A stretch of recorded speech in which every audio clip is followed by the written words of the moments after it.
My name is Grace. I've been teaching at this elementary school for 17 years. My classroom is at the end of the third-floor hallway with a window facing the old oak. Every autumn, acorns fall to the ground and the kids stuff their pockets full of them. I always pretend not to notice. They hide those acorns in their school bags, pencil cases, and even trouser pockets. Their moms always find them when doing laundry. The next day, the kids will run up to me and say, "Miss Grace, Mom said if you let us pick up acorns again, she's coming to the school to talk to you. Then tell your mom to bring me a cup of coffee when she comes." This little conversation has repeated itself for countless autumns, and I thought it would go on forever. My husband Alan is the principal of this school. Everyone said we were the perfect couple in the education field. No one could have guessed that the bedroom of this model couple hadn't had both lights on at the same time for a long while. He came home later and later wearing a perfume that wasn't mine. I pretended not to smell it, and he pretended he wasn't cheating.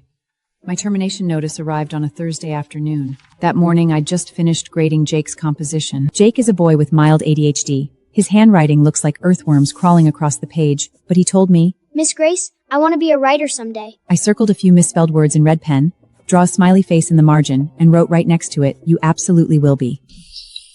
Miss Grace drew a smiley face for me. The other kids crowded around to look. Emily said, "I want a smiley face too." And I told her, "First, neat up your handwriting." The classroom was filled with loud laughter that day, all the way out into the hallway. Alan didn't come himself. He had Vice Principal Linda leave an envelope on my desk. When I opened it, the letter read, "Due to misalignment of teaching methods with school philosophy, your contract will not be renewed upon review." I read those words 3 times. It wasn't fear, it was anger. "Grace, Alan wants you to stop by his office before you leave. He has something to say to you in person." I wasn't angry about being let go. I was angry that he didn't even have the courage to tell me to my face. I walked down the hallway I'd traveled for 17 years. The walls were covered with kids' artwork. One painting by Emily depicted spring, green grass, blue sky, a bright red sun, and next to it she wrote, "Miss Grace is the best teacher in the whole world." There was a tiny line underneath, "I want to be a teacher too when I grow up." I stood there staring at it for a few seconds, then kept walking. Alan's office door was open. He sat behind his desk and didn't stand up. On his desk sat a family photo we'd taken years ago. Benjamin was sitting on his shoulders, grinning from ear to ear. I didn't know what to say. He kept his head down, buried in paperwork. "Grace, this is the school board's decision. Your teaching methods are outdated.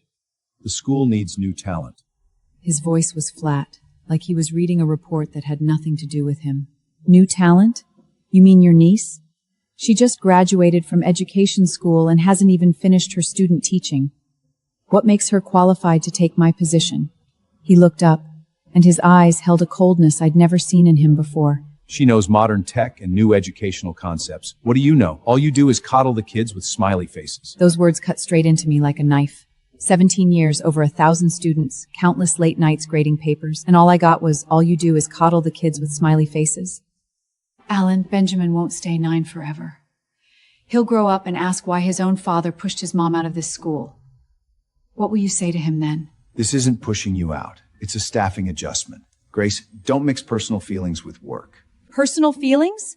Where was that line when you were cheating? Where was it when you handed my job to your niece? His silence was his only replier. I turned the family photo towards me, and Benjamin's bright smile stung my eyes. "Alan, let's get divorced." The divorce paperwork went through quickly. I only asked for full custody of our son. Sunlight streamed through the window. "Mom, are you crying?"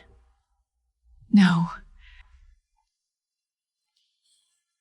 It's just the wind. There was no wind in the hallway. He knew I was lying, but he didn't call me out on it. A 9-year-old boy had already learned to accept things quietly. Alan moved out. He took a few boxes of books, his golf clubs, and his favorite winter coat. While I helped him pack, I found a shoebox tucked in the back of the closet. Inside were love letters from when we were dating, ticket stubs from our first movie date, and Benjamin's newborn handprint keepsake. Benjamin came home from school and saw the empty shelf space. "Where's Dad?" "He's away on a business trip." He didn't press for more answers. He dropped his backpack and started his homework. I heard quiet sobbing coming from his bedroom. I didn't knock on his door. Some tears are meant to be cried alone.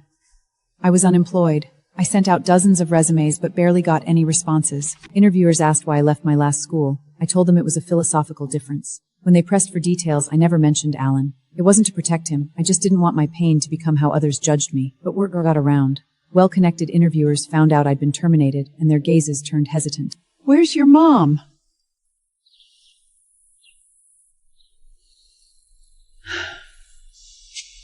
A few days later, she knocked on our door with a homemade apple pie. She stepped inside and looked around. The living room was neat, but the kitchen sink was piled up with dirty dishes. You don't have a housekeeper? I can't afford one. She set down the pie, rolled up her sleeves, turned on the faucet, and started washing the dishes. Don't say a word. Dishes have to get done either way. I stood there watching her. She was older now, with age spots on her hands, but she washed dishes quickly and efficiently. After she left, I sat at the dining table. The apple pie was still warm. I cut a slice, and it tasted sweet. Tears fell onto the pie, mixing the sweetness with salt. During that time, I spent every day at the local cafe, ordering the cheapest black coffee and reading the classified job ads in the newspaper. The cafe owner was George, a chatty Greek-American man who loved asking personal questions.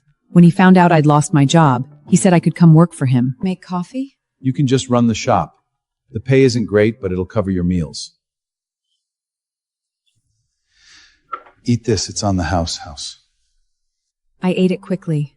I was afraid if I slowed down, I'd say yes to his offer. A turning point came out of nowhere. That afternoon, I went grocery shopping and ran into someone I knew at the checkout line, Jake's mom. Mrs. Grace, are you still teaching? No, I got let go. If you're gone, what will Jake do? Her eyes welled up. He refuses to go to school anymore. He says school isn't school without you. He skips class every day and his new teachers label him as a behavior problem. Jake was his nickname. The boy with ADHD, the boy with messy handwriting, the boy who dreamed of becoming a writer. I went home with her. Jake was huddled in the corner of his room, clutching that old composition paper. The red smiley face was still bright, and he'd traced over his line, "I want to be a writer someday," dozens of times. When he saw me, he froze for a second, then ran over and hugged me, crying. Miss Grace, where did you go? Did you abandon us? I didn't cry. I just patted his back gently.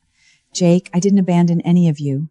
I'm just looking for a new place to teach. What kind of place? I fell silent. That's right.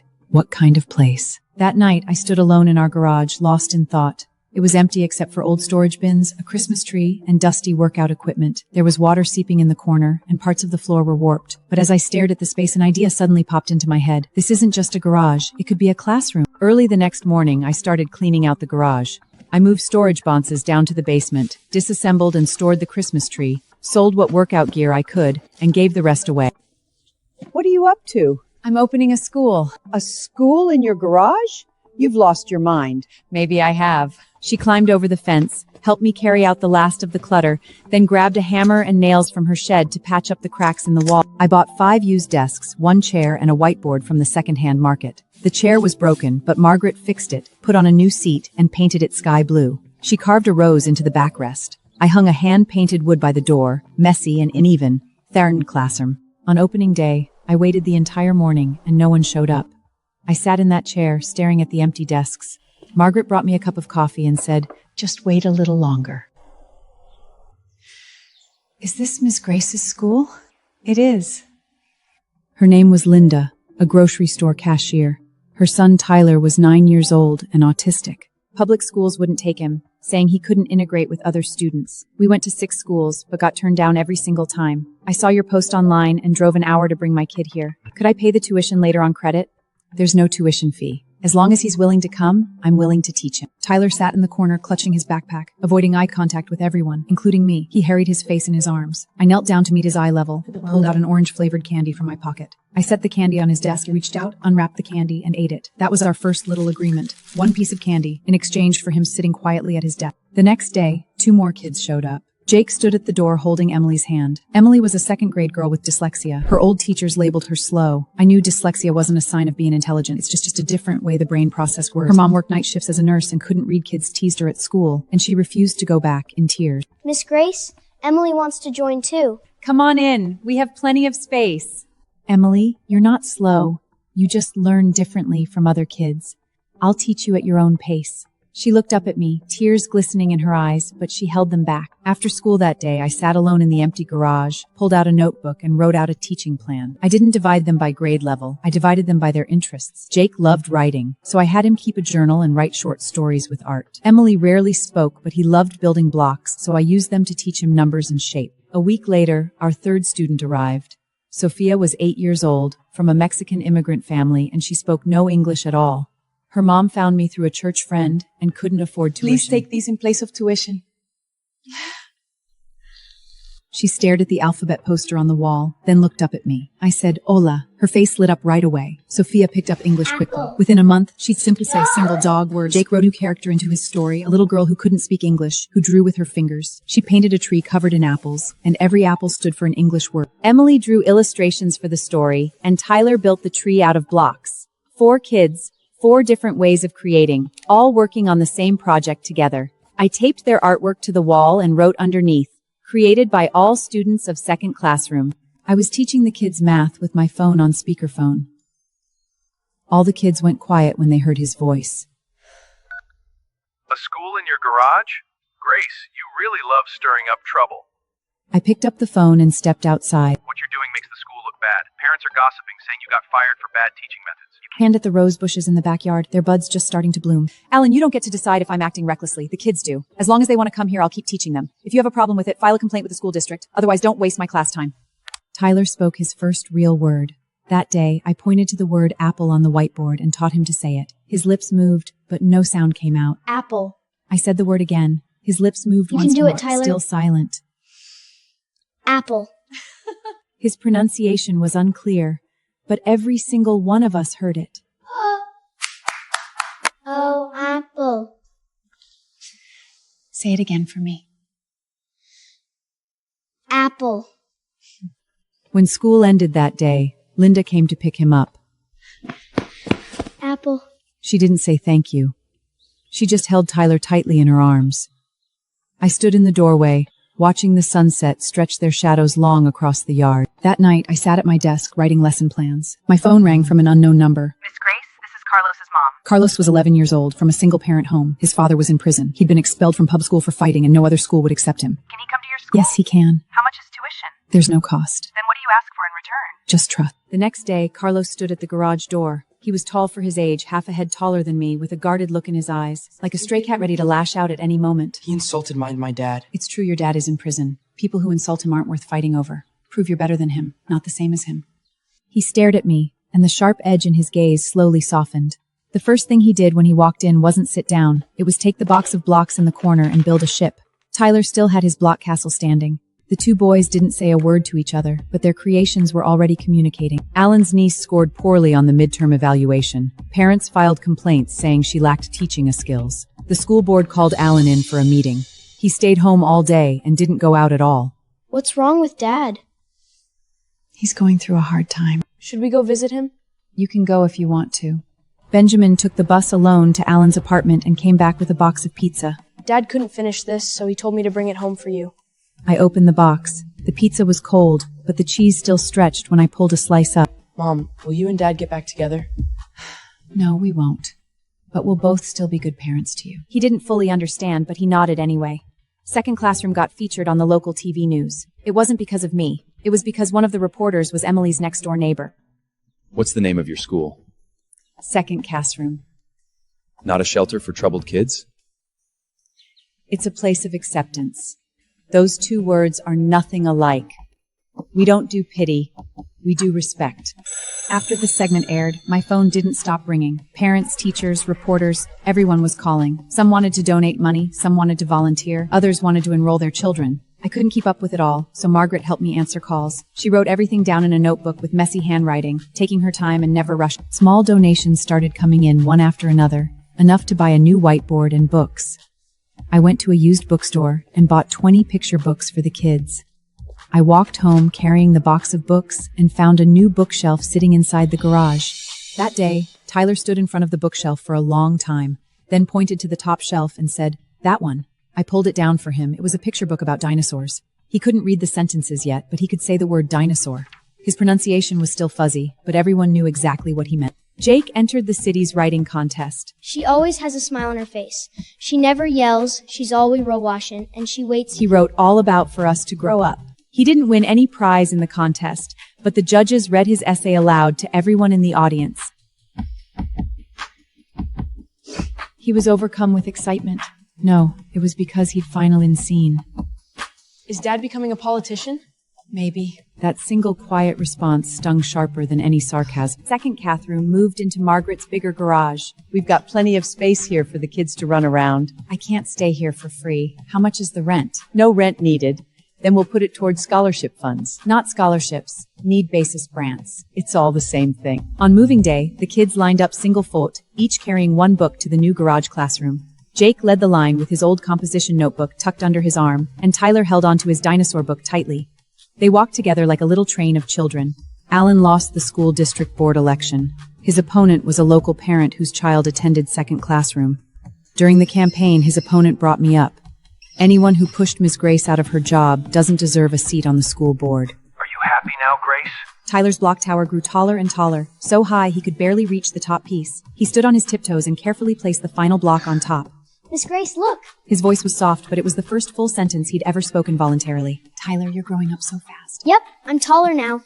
Second classroom now had more than 15 students. I hired a part-time teacher named Kate. She used to teach in public school, but she came in for a trial lesson and read Charlotte's Web to the kids. She read slowly and kept pausing to make sure the kids understood the story. Second classroom received our first official large donation from an anonymous donor. It wasn't a huge sum, but it covered a full year's rent for the classroom space. It might be Tyler's dad. Tyler's dad was never around in person, but that anonymous donation took all the financial stress off Tyler's mom. The city named me Community Educator of the Year. The award ceremony was held in a large auditorium. I wore the blue dress Benjamin had picked out for me. He said it looked nice, and I trusted his taste. When I walked up to the stage to accept the award, the audience applauded. Alan sat in the very last row. He didn't clap. He just watched me quietly. Education isn't about filling a bucket. It's about lighting a fire. This fire was almost put out once, but all of you helped me keep it burning. Thank you. The audience burst into loud applause. Finally, Alan lifted his hands and clapped too. Alan's father was hospitalized with a serious illness. He called and asked if Benjamin would visit his grandfather in the hospital. He's still your grandpa. Will you go too, Mom? I'll go if you want me to. In the hospital room, Alan's father was thin and frail. He held my hand and said, "You're a wonderful teacher." "You're a wonderful teacher." Alan stood by the window, his back turned to all of us. I stared at the old man's profile. He'd been a school principal once too, strict, stubborn, unyielding. What had he taught Alan? Maybe how to wield power, how to stay silent, how to never admit you're wrong. Grace, I'm sorry. My son never deserved you. Alan's father passed away. The funeral was held on a rainy day. Benjamin stood beside me holding an umbrella. Alan cried heavily, supported by the woman he was now seeing. Dad's really sad. He is. Can I go comfort him? Of course you can.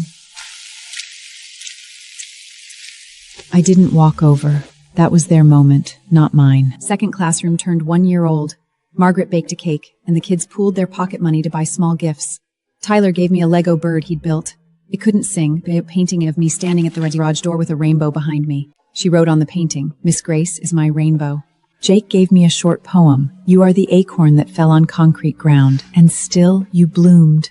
Benjamin started middle school. He chose second classroom for his community service hours, volunteering every Friday afternoon to teach the younger kids math. Why do you come here to teach us? Best at math himself, but he was patient. He explained things over and over again, never rushing the kids. Because my mom taught me how. Margaret passed away peacefully in her sleep. Her daughter came by with breakfast one morning and found her lying in bed, a small smile still on her face. She was holding a single rose, the first bloom from her garden that spring. The kids folded paper roses and left them in her garden. At her funeral, I read aloud Jake's poem for her. Grandma Margaret wasn't our real grandma, but she sewed cushions for every chair so we wouldn't be cold in winter. Every spring, she'd point to that rose and say it was her old friend. Now her old friend has left us. Grandma Margaret? His voice was soft, but everyone at the funeral heard him clearly. Alan asked me to remarry him. He stood at my doorstep holding a bouquet of wild daisies. Grace, I don't know if I still love you, but I want to try again. Alan, some scars heal over not because they don't hurt anymore, but because we don't want to touch the wound again. Go live your life peacefully. You can always see Benjamin whenever you want. This distance between us is enough. The second classroom has been designated as a demonstration site by relevant authorities. National media outlets came to film us for an entire day. Ms. Grace, what do you consider your greatest accomplishment? That they choose to come here every day. The interview aired on national television later on. Dad cried while watching the interview. He didn't just get misty-eyed, he wiped real tears away. Maybe it was tears of being moved or just tears of regret and bitterness. It didn't matter either way. What mattered was the kids were still here, safe and happy. Carlos earned his ambulance driver certification. He stood at the garage door in his uniform, tall and steady like a strong tree. Miss Grace, I want to be an emergency volunteer for second classroom. You already know how to save lives now. Saving people instead of fighting with my fists. Dad, I'm learning to save people now. You should learn to do better too. Emily's painting was selected for the city's children's art exhibition. Her painting depicted our garage classroom, the door wide open, sunlight streaming inside, every child busy doing what they loved. She named the painting Home. Don't cry, Mom. This is the home I drew for us. Her mom stood in front of the painting. This is our real home. Jake published his first short novel, self-printed in a small run of just a few dozen copies. He gave me a signed copy with a note on the inside cover. You taught me that handwriting doesn't have to be perfect, but every story deserves to be wonderful. His handwriting was still messy, but his story was truly amazing. I opened to the first page and read the opening line. There is a place in the world with an old door and patched-up chairs, but everyone who walks through it shines bright. Tyler enrolled in a mainstream inclusive classroom at a regular public school. Linda drove him to and from school every day. The worry lines on her face faded, and she came back and talked his Lego more than ever on my desk. Miss Grace, you keep this. Aren't you taking it with you? It will wait here for me whenever I come back. I placed the Lego bird on the highest shelf of our bookshelf. Next to it sat Margaret's rose-carved chair, Emily's painting, Jake's poem, Carlos's old boxing gloves, and our worn American flag. It's just an ordinary spring day. I stand at the door of second classroom, watching the kids arrive one by one. Jake carries the draft of a new story. Emily holds her art sketchbook. And Sophia greets the new kids in clear English. Margaret's rose bushes are in full bloom. Carlos is teaching the new kids how to play beanbag thross. Benjamin sits inside the classroom helping the younger kids with math problems, explaining each step slowly over and over again. I take a deep breath. Sunlight filters through the tree branches, falling across our mix of old and new desks. The old flag on the wall still hangs there, its plastic casing faded with time. We should replace it with a new one. No need. Some things mean more when they're worn and old. Just like the children who were cast aside by the school system. They don't have fancy private school labels. They still belong beautifully in right here at the garage door beside the rose garden in every quiet dusk where someone is willing to kneel down and listen to them. Alan's car is parked across the street. He rolls down his window and waves Benjamin around. Benjamin runs across the street, and Alan hands him a paper bag filled with breakfast. I stare at his car and stay where I stand. He doesn't drive away. He sits in his car, watching every child walk into the classroom. I turn and walk back inside. Some words don't need to be spoken. Time will give all the answers eventually. Chalk dust still lingers in my garage. It will never fade away. Not ever. My name is Grace. I was once a teacher fired from her job. Now I'm the principal of a school born in a garage. Rose petals from the rose bushes land on the wooden classroom threshold at dawn, picked up gently by a passing child. Luna and her single mom have moved across 3 cities and got rejected by 2 public schools in a row. I cannot understand the dense English in textbooks, and teachers always make me sit alone in the classroom corner. Sophia kneels down and takes out leftover crumbs of the homemade tortillas Maria once brought for class. Don't be scared. I couldn't speak a word of English when I first arrived here. We learned step by step, with food and drawing. These are spare supplies issued by the ambulance station last week. I split half of them for classroom emergencies. Right after Carlos finishes speaking, an unfamiliar black sedan creeps to a curb stop, never seen in this neighborhood before. Not Alan's vehicle either. Grace frowns instinctively, a faint unease crawling over her without reason. A man dressed in a dark suit pushes open the classroom door and pulls out an official permit, local urban construction administration. We received an anonymous complaint from nearby residents. This privately remoted garage operating as a school violates fire safety codes. You must shut down and relocate within 30 days. Kate sets down her lesson planning notebook and stands up to negotiate. We rely on charitable donations, conduct annual fire and electrical inspections, and in every student's parents of our learning space voluntarily. Official certification require a commercially zoned educational property. A residential garage is legally ineligible to run a school. All children quietly pauses their schoolwork, and a heavy hush falls over the whole room. Could someone who's always hated our school be behind this complaint? That evening, Alan drops off Benjamin's dinner as usual and accidentally spots everyone gathering around the closure. No worry. He picks up the official notice to read each quiz quality. His expressions darken gradually. Having worked in the system for years, I know how these bureaucratic loopholes work. No need for you to get involved. We will find our own solutions for second classroom's troubles. I know you still hold on to past grievances, but if the closure goes through, these vulnerable kids end up with nowhere to study. Dad, can you find out who filed the complaint? Alan hesitates briefly, then nods his agreement, climbing into his car to investigate after leaving. Before passing away, Mom drafted a private will, donating full ownership of this house and its backyard vacant lot to second classroom free of charge.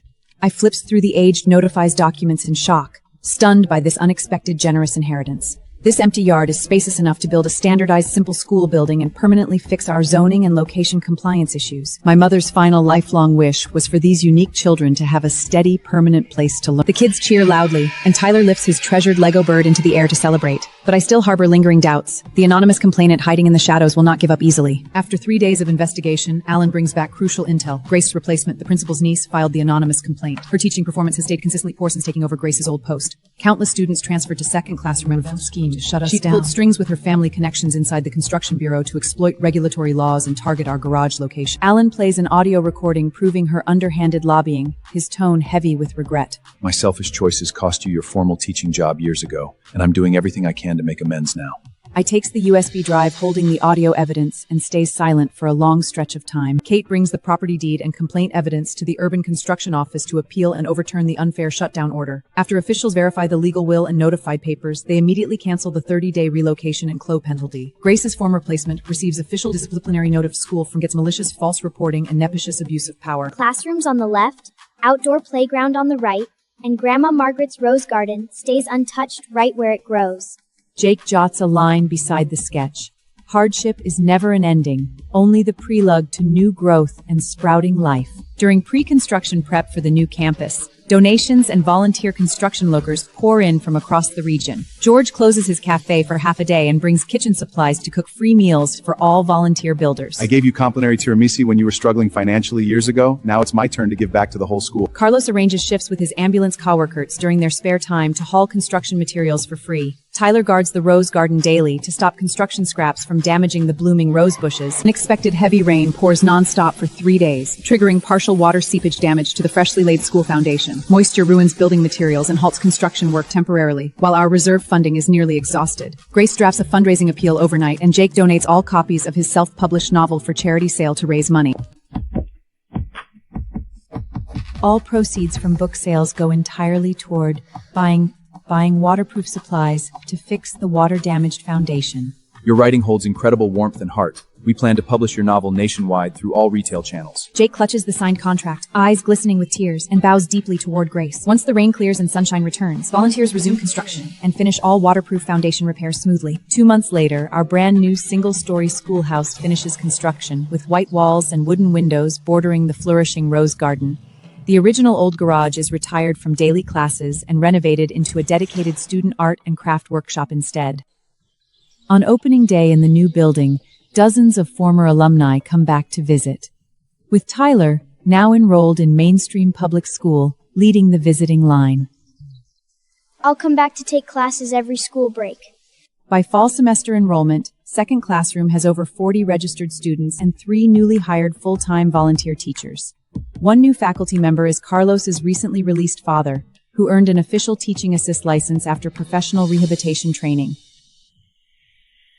I made terrible things in the past that hurt my son. I want to spend the rest of my life teaching to make up for my wrongs. Now we save lives and teach side by side to protect our school together. A state education inspection team visits for official licensing audits, observing live classes and inspecting our dining and activity facilities. We will officially designate Second Classroom as a city-funded inclusive education site with steady annual government financial support. As winter arrives, Jake's full-length novel hits nationwide bookstore shelves, with his first book signing hosted right inside our school. Hundreds of readers, education influencers, and local reporters pack the small campus for the event. Jake gifts his first autographed copy directly to Grace with the inscription. A sudden seasonal flu outbreak spreads across the surrounding neighborhood, leaving multiple students with fevers and congestion.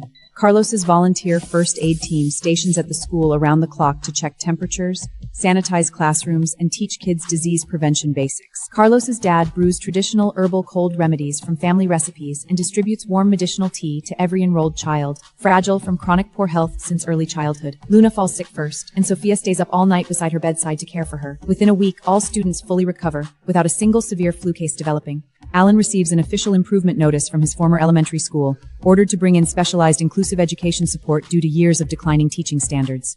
After school board deliberation, board members visit me in person to request teacher exchanges and joint inclusive class partnerships with Second Classroom. We hope to leverage your proven inclusive education expertise to fix our gaps in differentiated learning support. After an overnight as a two-way consideration, Kate and Carlos's dad will travel to their campus weekly for joint teaching shifts. Parents of all students are invited to visit campus and attend trial classes during the annual school open house. Tyler's mom, Linda, quits her overnight nursing shift to take our campus caregiver job, staying full-time to look after students' daily needs. No more rushing between night shifts and school drop-offs. I get to raise my boy in the place we both love. Emily's mom donates surplus hospital-grade art supplies to stock our school's art classroom. Jake's mom sets up a homemade snack stall for open house, giving back with the cooking skills that once kept her family afloat. An outverse Chinese educator reads Jake's published novel and flies back from abroad to study our school's education model. With over 30 years of global inclusive education experience, she proposes an international charity partnership to supply imported books and exchange volunteer teachers. Sophia works as our student bilingual translator, bridging communication between visiting foreign educators with English and Spanish. Thanks to foreign teacher lessons, Luna's English improves drastically. She volunteers to read a full short essay aloud for the very first time. I former replacement resurfaces after half a year in hiding. Her revengeful complaint wasn't self-motivated but manipulated by a third party. The school's original investor planned to buy Margaret's property cheaply and manipulated the niece into filing the shutdown complaint to force land sale. When the land was donated to our school instead of being sold, the investor retaliated by slashing funding for Alan's former public school to create financial stress. After realizing she was manipulated, the niece arrives at our school with bank transfer evidence to confess all the investor's illegal schemes. I submit financial proof to the Education Bureau and Market Regulation Authorities to launch a formal investigation against the corrupt investors. After investor faces heavy land fines and full restructuring of all their education-related business. Having learned her lesson, the former teacher earns an early childhood certification and volunteers as a student assistant to make amends. I was blinded by greed before. From now on, I'll dedicate myself to teaching vulnerable kids honestly. As summer arrives, our school receives official approval for free summer care programs open to all underprivileged local children citywide. Among new summer enrollees is withdrawn young Leo, whose migrant worker parents are gone most of the year, leaving him isolated and non-verbal. Tyler notices Leo's deep passion for block building and invites him daily to construct a massive block city together with classmates. This is our home. Now a high school student, Benjamin forms a teen volunteer tutoring team on weekends to coach our younger pupils in core comics. He works with me to design game-based learning activities that break down high school math and science into kid-friendly crafts and play. Alan drops in unannounced to watch his son teach from the back of the room, jotting down lesson ideas with obvious paternal pride. After class, father and son sit on a rose garden bench chatting, healing years of lingering emotional rift between them. Our school hosts the city's annual Inclusive Education Summit in fall, welcoming over 100 professional educators from across the region for campus tours. Grace delivers a keynote speech detailing her 17-year teaching career and garage-to-school journey, earning repeated standing ovations from attendance. As distinguished alumni speaker, Jake announces on stage his second full-length novel is nearly finished for publication. Tyler, Emily, Sophia, and Carlos each take turns sharing their personal growth journey. Annie finds an unopened handwritten letter from late Margaret while sorting belongings, revealing long-hidden past secrets. Decades earlier, young Margaret lost her husband and job and nearly became homeless, saved by me former school principal's generous support.